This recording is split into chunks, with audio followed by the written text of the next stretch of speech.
देश में पहली बार आयरन वेस्ट से इंदौर में राम मंदिर की प्रतिकृति बनाई गई है। इंदौर का एक और बड़ा प्रयोग माना जा रहा है। इसमें मुस्लिम कलाकार भी बेहतर नक्काशी कर रहे हैं। 21 टन लोहा लगाकर इसे तैयार किया गया है।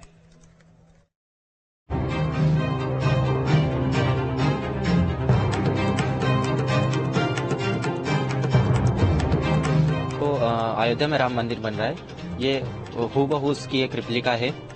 सेम उसी डिजाइन पर बना है और उसी तर्ज पर बना है। और इसमें जो आयरन वेस्ट का यूज किया गया है वो 21 टन है। जी हाँ, अयोध्या में बन रहे राम मंदिर की प्रतिकृति इंदौर में भी बनाई जा रही है। इसकी खास बात ये है कि इसे वेस्ट हो चुके लोहे से बनाया जा रहा है।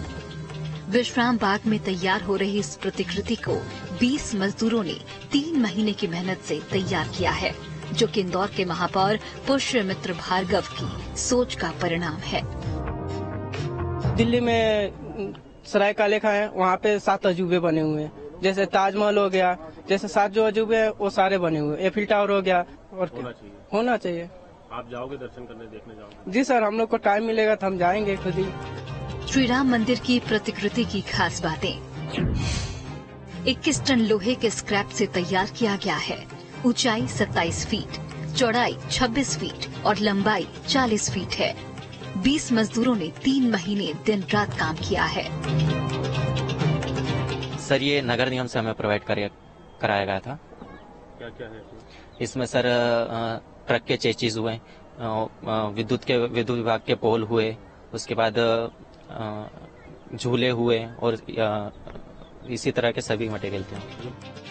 नगर निगम ने लोहे के पुराने खंभे, कबाड़ गाड़ियों के चेसिस, नट बोल्ट, टूटे फूटे झूले, फिसल पट्टियां, ग्रिल आदि का इस्तेमाल किया है। संभवतः देश में पहली बार लोहे के स्क्रैप से किसी मंदिर की इतनी बड़ी प्रतिकृति तैयार की गई है। सर, ये अभी विश्राम बाग में है, जहां पर प्रॉपर स्थापित ये यहीं पर रहेगा, कहीं नहीं जाएगा। और इसका जैसे ही इनॉग्रेशन की डेट वो मेयर साहब की तरफ से आई। आर्टिस्ट उज्जवल सिंह सोलंकी और लोकेश सिंह राठौड़ ने बताया कि ये हमारे लिए पहला प्रोजेक्ट था और इतना बड़ा काम मिलना गौरव की बात रही। हमने दिन रात मेहनत की है और लोगों से जो प्रतिक्रियाएं मिल रही हैं, उसने हमारी पूरी थकान मिटा दी है। और बताया कि शुरू के 1 महीने सभी ने लगातार 15 घंटे काम किए। निर्माण किया गया है, उसमें हमारे मेयर साहब का काफी सपोर्ट रहा। हर चीजों को लेकर जब भी किसी तरह की कोई समस्या या कुछ चीजों को लेकर बात आती थी, तो मेयर साहब की तरफ से पूरी तरह से हमें एक सपोर्ट मिला है, जिसका आप देख पा रहे हैं कि जिसका नतीजा ये रहा कि हम पूरी मेहनत और 100% वर्क के साथ अपना काम कर पाए। और हर चीज की बारीकी खुद मेयर साहब ने अपनी आंखों से देखकर अपने हिसाब से उसको कराए कि नहीं ये डिजाइन फाइनल करिए, ये ज्यादा अच्छी लगी। बाद में चुनाव आ जाने की वजह से काम थोड़ा धीमा हुआ और अब 10 दिन में यह मंदिर पूरी तरह से बन जाएगा। दिल्ली के 20 कारीगरों की टीम ने इसमें काम किया है।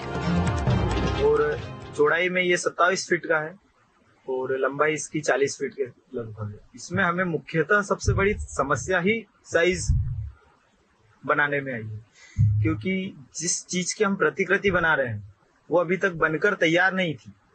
तो हम सबसे ज्यादा चिंतित उसी में थे कि इसको कैसे बनाया जाए। लेकिन महापौर जी ने हमारे पूरी टीम को बहुत ज्यादा सपोर्ट किया और हम सर के पास ये काम लेकर नहीं गए थे। हम छोटे छोटे स्ट्रक्चर्स के हिसाब से गए थे कि छोटे छोटे स्ट्रक्चर्स बनाना चाहते हैं हम इंदौर में। लेकिन सर ने बोला कि अगर आप आयरन से राम मंदिर बना सकते हैं, तो हमने कहा सर हम कोशिश पूरी करेंगे और हूबहू बनाने की पूरी कोशिश की है हमने। और ये अब आपके सामने लगभग पूर्ण रूप की तरफ। महापौर पुष्यमित्र भार्गव ने बताया कि अयोध्या में बन रहे राम मंदिर से प्रेरित होकर ही उन्हें विश्राम बाग में मंदिर की प्रतिकृति तैयार करने की प्रेरणा मिली।